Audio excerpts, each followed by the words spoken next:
عزیز بچوں، السلام علیکم ورحمۃ اللہ وبرکاتہ۔ لا الہ الا اللہ محمد رسول اللہ صلی اللہ علیہ وسلم۔ عزیز بچوں، ہم اسلامیہ لازمی سال اول اس کا پہلا باب بنیادی عقائد کے حوالے سے ہم پڑھ رہے ہیں۔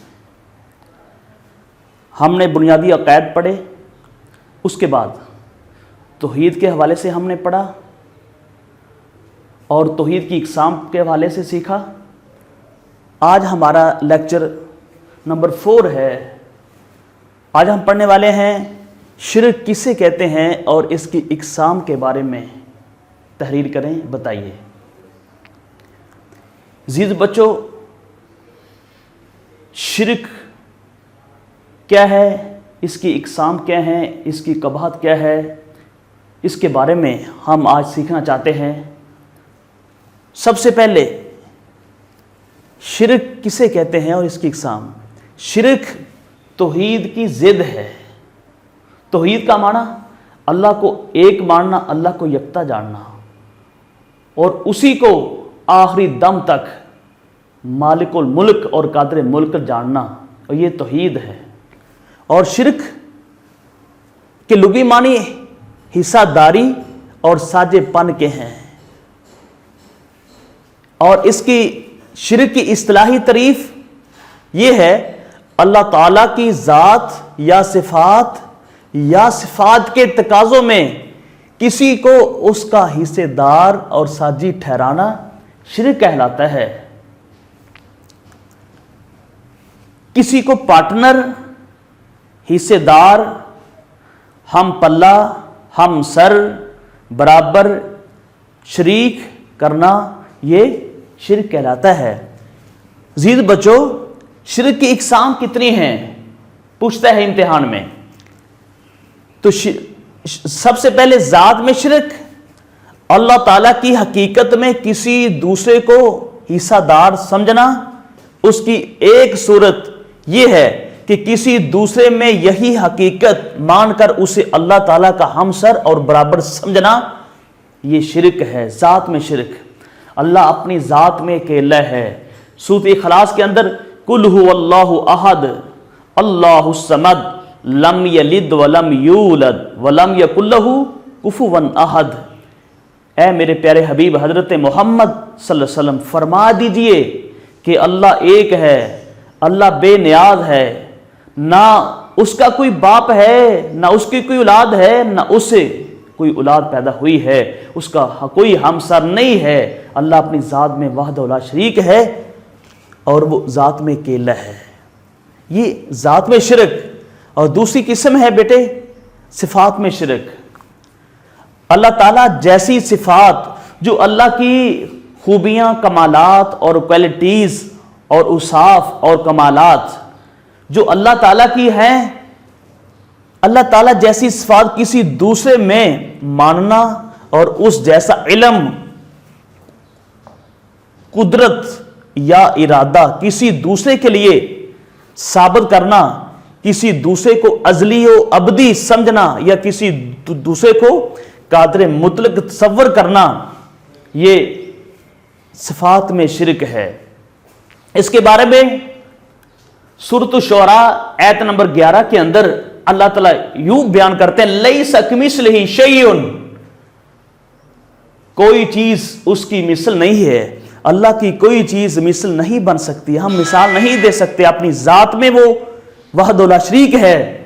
اور اسی کے ساتھ ہی تیسری قسم ہے صفات کے تقاضوں میں شرک۔ اللہ تعالیٰ عظیم صفات کا مالک ہے۔ ان صفات کی عظمت کا تقاضا یہ ہے کہ صرف اسی کی عبادت کی جائے اور اسی کے سامنے پیشانیاں جھکائی جائیں۔ حقیقی اطاعت و محبت کا صرف اسی کو حقدار سمجھا جائے۔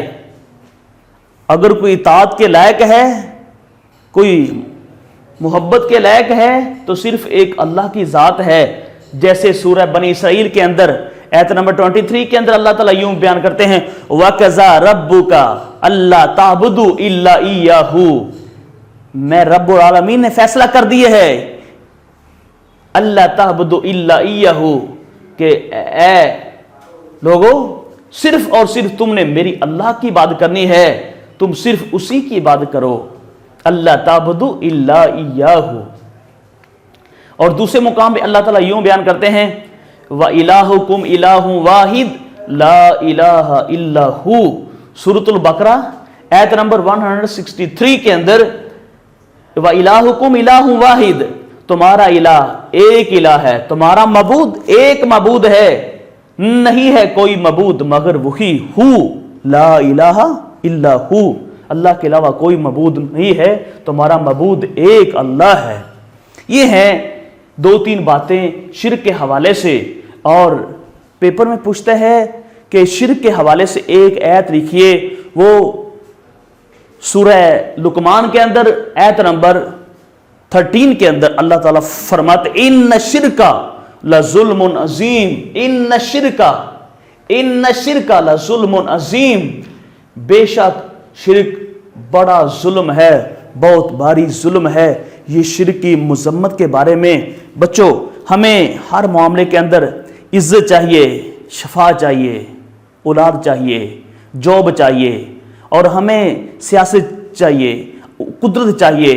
ہمیں کسی چیز کے اندر کوئی بھی ہمیں مشکل ہے، پریشانی ہے، حاجت روا اللہ ہے، مشکل کشا اللہ ہے، بیٹے بیٹیاں دینے والا اللہ ہے، اسی کو ہم نے ہر معاملے میں، رات دن، سفر و حضر میں، خوشی غمی میں، ہر لحظہ ہمیں اللہ کو پکارنا ہے، اللہ سے مدد مانگنی ہے، کیونکہ ہم سورۃ فاتحہ کے اندر پڑھتے ہیں ایاک نعبد و ایاک نستعین، ہم ہر نماز، ہر رکعت، ہر نفل، ہر نماز تراویح کی رکعت میں پڑھتے ہیں ایاک نعبد و ایاک نستعین، اللہ ہم تیرے بندے فقیر تیری ہی بندگی کرتے ہیں اور آپ ہی سے مدد مانگتے ہیں۔ تو ہمیں اللہ کی توحید پہ مر مٹنا چاہیے، اور اسی کی ساتھ ہی ہماری خیر ہے، بہتری ہے۔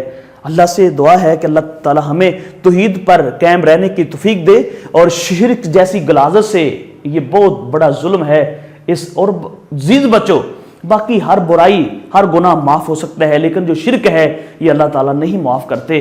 اللہ سے دعا ہے کہ اللہ تعالیٰ ہمیں شرک کرنے سے محفوظ فرمائے، ہر دم ہر وقت خوشی غمی میں اللہ کو پکارو، اللہ سے استعانت کرو، اللہ سے مانگو، یہی ہے۔ السلام علیکم ورحمۃ اللہ وبرکاتہ۔